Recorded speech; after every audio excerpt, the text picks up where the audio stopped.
Welcome guys, my name is Jere and I am Creative Director at Demola Global. In this video we will be discussing about the first weeks of the process, discovery phase. At this phase you will be spending time on the field gathering insights on different user groups and widening your understanding on your project context and phenomenon.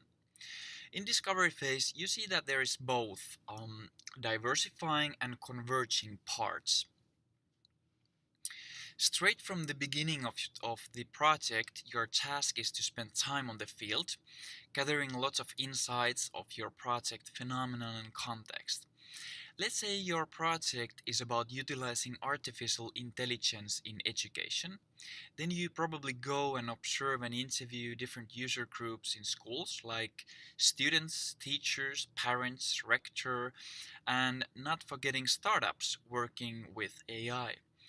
You might find yourself investigating also Google's DeepMind algorithms, Tesla's self-driving cars, or following HBO's hit series Westworld. Commonly used tools to gather insights at this phase are observations, interviews, and design probes even. After that follows the converging phase, where you combine all the insights from different sources and make some important design decisions where to focus. In this synthesis, often used tools are, for example, empathy map, problem tree, and other affinity diagrams. Discovery phase will end on your first major design decision. You decide which user group you will focus in your project. In previous example on AI in education, you might choose teachers and focus how AI will transform teaching.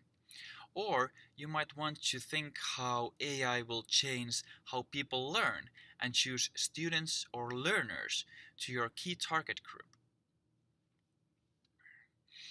During this phase, your primary goal is to learn as much as possible about your project phenomenon, context, and different user groups in it. Right mindset for this phase is curiosity. Time for ideation will come, and in this phase you are building the base for your upcoming brainstorming sessions. Thanks guys for watching. If you have any questions, you can leave the comments below and I will get back to you.